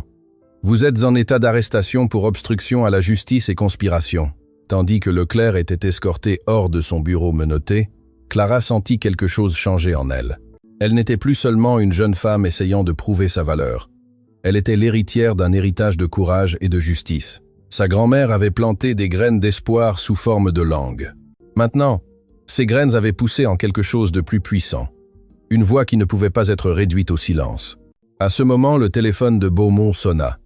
Elle répondit brièvement, son expression devenant sérieuse. C'était Lady Margaret Spencer. Elle est en ville. Elle dit qu'elle a quelque chose d'autre que votre grand-mère lui a laissé, quelque chose qu'elle n'a même pas confié à la banque. Elle veut vous rencontrer ce soir. Clara hocha la tête. Chaque révélation la rapprochait de la compréhension complète de qui avait été sa grand-mère et de ce qu'elle avait sacrifié. « Alors allons-y », dit-elle. Il n'y a plus de temps à perdre, car quelque part, dans un coffre-fort à Genève, attendaient des vérités qui changeraient des vies. Et Clara Dubois était prête à leur donner une voix. L'hôtel où séjournait Lady Margaret Spencer était de ces lieux qui murmuraient des histoires de vie vécues avec élégance et but. Clara, accompagnée de Sophie, du docteur Leroy et de Beaumont, fut accueillie dans une suite avec vue sur la ville illuminée. Margaret Spencer était une femme aux cheveux argentés parfaitement coiffés, aux yeux bleus qui avaient vu trop de monde, et cette dignité qui ne vient que d'une vie dédiée à servir quelque chose de plus grand que soi. Quand elle vit Clara, ses yeux se remplirent de larmes. « Vous êtes exactement comme elle avait dit que vous seriez », murmura Margaret en prenant les mains de Clara dans les siennes. « Sylvie parlait de vous tous les jours. Elle disait que vous étiez son chef-d'œuvre, son héritage vivant. Madame Spencer, que savez-vous de ma grand-mère » Margaret les invita à s'asseoir. Ses mains tremblaient légèrement pendant qu'elle préparait le thé. « Votre grand-mère Sylvie a travaillé pour ma famille pendant 5 ans. Elle n'était pas seulement notre employée, elle faisait partie de notre famille. Mon mari était ambassadeur britannique et Sylvie était avec nous à chaque destination. Mais ce que personne ne savait, c'est que Sylvie avait un don spécial. Quel don? Elle pouvait lire les gens, comprendre les intentions, et sa connaissance des langues lui permettait d'écouter des conversations que d'autres croyaient privées. Margaret fit une pause, ses yeux lointains avec des souvenirs. Une nuit, lors d'une réception diplomatique chez nous, Sylvie servait lorsqu'elle a entendu une conversation en russe entre 2 diplomates. Ils discutaient d'un réseau qui utilisait des familles diplomatiques comme couverture pour déplacer des personnes contre leur volonté. Le silence dans la pièce était absolu. Sylvie est venue me voir cette nuit-là en tremblant. Elle m'a tout raconté. Mon mari et moi étions horrifiés. Il voulait le signaler immédiatement. Mais Sylvie a insisté pour recueillir plus de preuves d'abord. Pendant des mois, elle a tout documenté méticuleusement. Nom, date, itinéraire. Elle utilisait sa position invisible pour être présente à des réunions où personne ne pensait qu'elle comprenait ce qu'il disait. Et pourquoi ne l'ont-ils pas signalé quand ils ont eu suffisamment de preuves? Margaret se leva et se dirigea vers un petit coffre sur la table. Parce que nous avons découvert que le réseau avait des connexions à des niveaux élevés de multiples gouvernements. Nous ne savions pas à qui faire confiance. Ensuite, Mon mari est mort. Crise cardiaque soudaine lors d'une réunion diplomatique. Sa voix se brisa. Officiellement, c'était son cœur, mais je me suis toujours posé la question.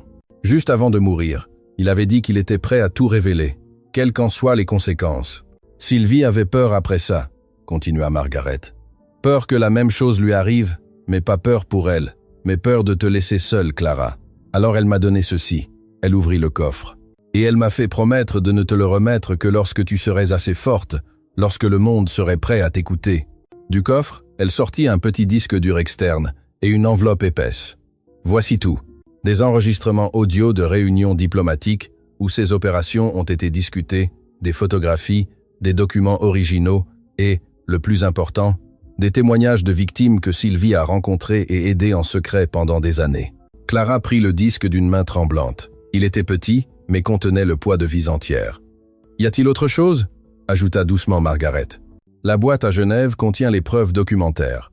Mais ceci, elle désigna le disque, contient les voix, les histoires réelles de personnes qui ont été réduites au silence.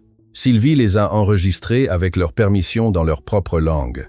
Elle savait que tu serais celle qui les traduirait enfin, qui leur donnerait une voix au monde. Cette nuit-là, Clara dormit à peine. Casque audio sur les oreilles, elle écouta heure après heure les enregistrements. Des voix en mandarin, en arabe, en russe, dans des langues qu'elle connaissait intimement. Des histoires de familles séparées, de promesses rompues, d'espoirs détruits. Et dans chaque enregistrement, à la fin, il y avait la voix de sa grand-mère, sa douce voix maternelle, promettant que leurs histoires seraient racontées. Quand le jour se leva, Clara avait des larmes séchées sur ses joues, mais un feu renouvelé dans son âme. Le vol pour Genève partit le lendemain.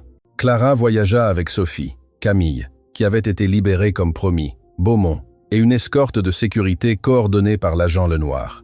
Le FBI avait découvert que Richard Blackwood, le troisième client, était en réalité un agent de sécurité privée engagé pour discréditer Clara avant qu'elle ne devienne une voix publique. Il fut arrêté alors qu'il tentait de quitter le pays. Genève les accueillit avec des ciels gris, mais avec des promesses de justice. La Banque internationale Helvetia était une forteresse de marbre et d'acier, conçue pour protéger des secrets pendant des générations. Dans une salle privée avec un notaire suisse présent, Clara ouvrit le coffre-fort numéro 4721. À l'intérieur, il y avait des dossiers méticuleusement organisés, chacun étiqueté de l'écriture de sa grand-mère, avec des noms, des dates, des lieux. Mais ce qui frappa le plus Clara fut de trouver au fond de la boîte un album de photos, des photos d'elle à travers les années. Son premier jour d'école, apprenant à écrire en arabe, lisant des livres en français. Chaque photo avait une note de sa grand-mère au verso.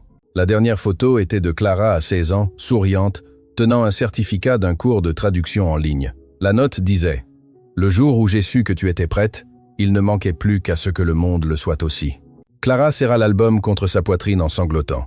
Sophie l'étreignit, puis Camille, puis toutes les personnes présentes. C'était un moment de douleur et d'amour entrelacés si profondément qu'il n'y avait pas de mots dans aucune langue pour le décrire adéquatement. Les semaines suivantes furent un tourbillon.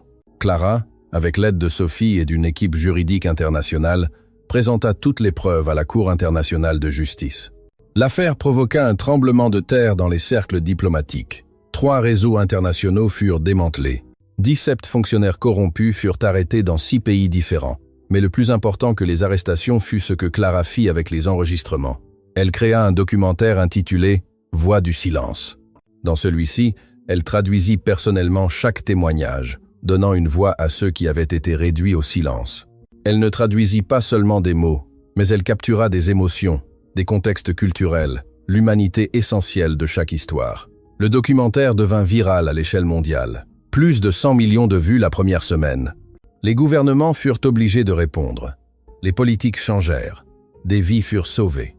L'ambassadeur Klaus Zimmermann des Nations Unies contacta personnellement Clara. « Mademoiselle Dubois, votre travail a exposé des injustices que les gouvernements ont ignorées pendant des décennies.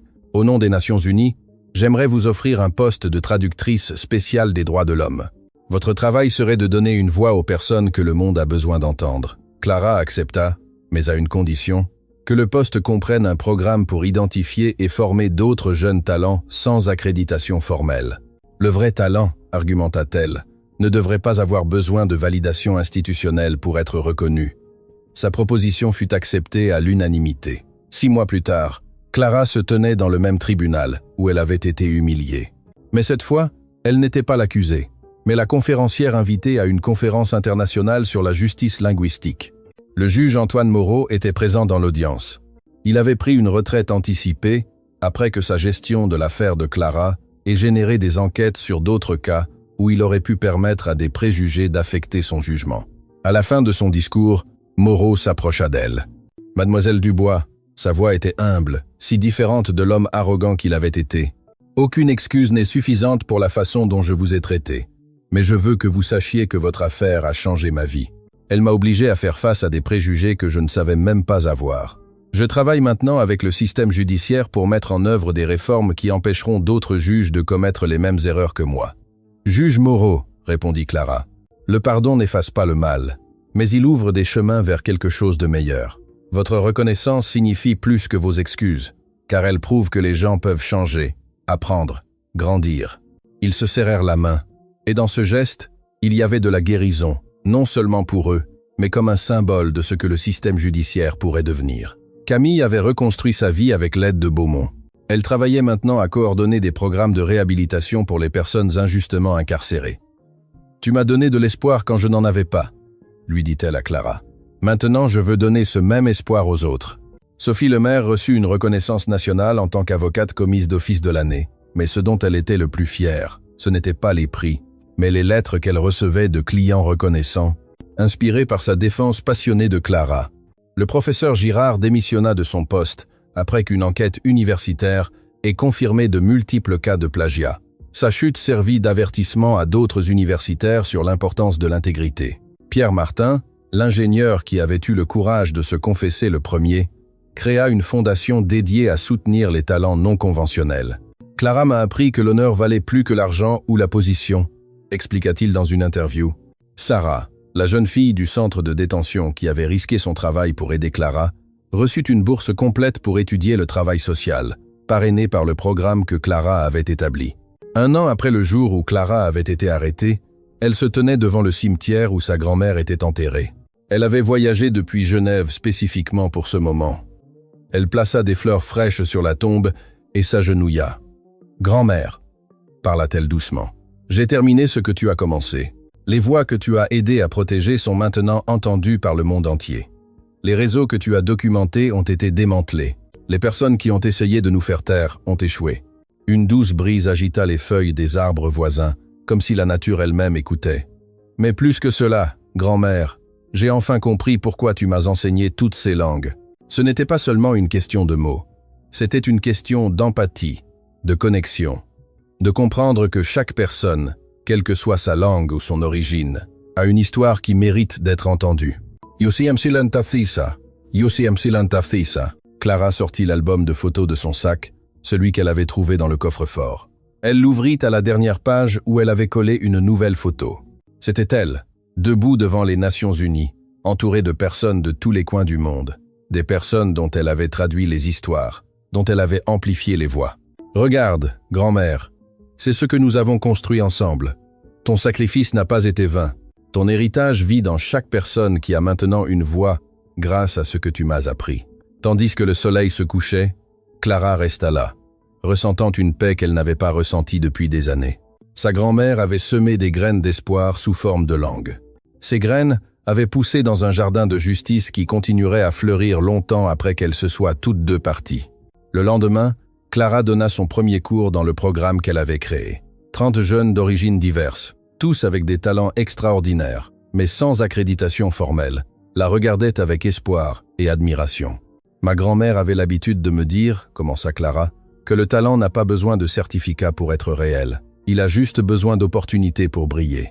Vous êtes ici parce que chacun de vous a un don unique. Mon travail n'est pas de vous enseigner, mais de vous aider à reconnaître le pouvoir que vous avez déjà en vous. » Une jeune femme au premier rang leva la main. « Mademoiselle Dubois, comment savons-nous que nous sommes assez bons ?»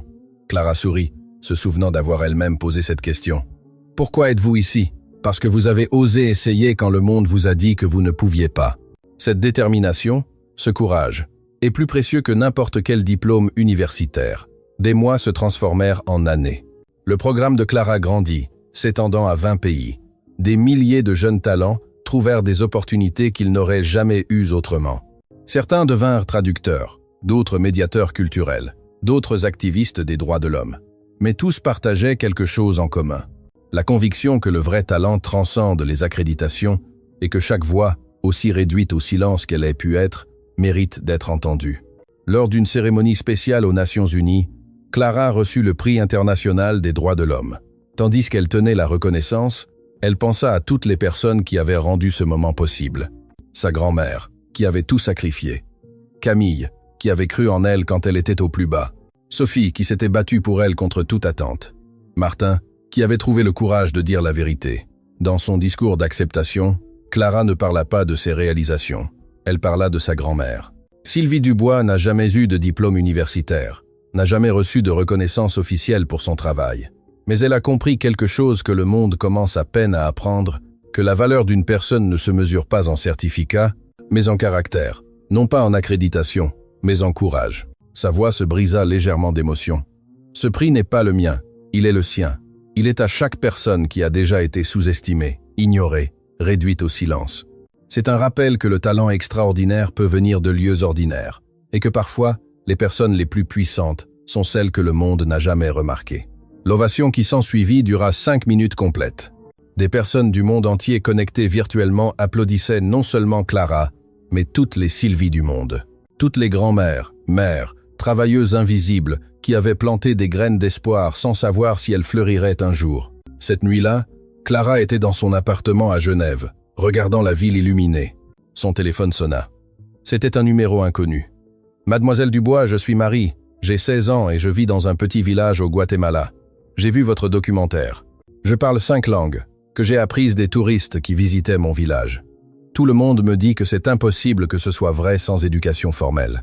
Mais vous m'avez donné l'espoir que peut être, juste peut être, moi aussi je peux avoir un avenir. Puis-je postuler à votre programme ?»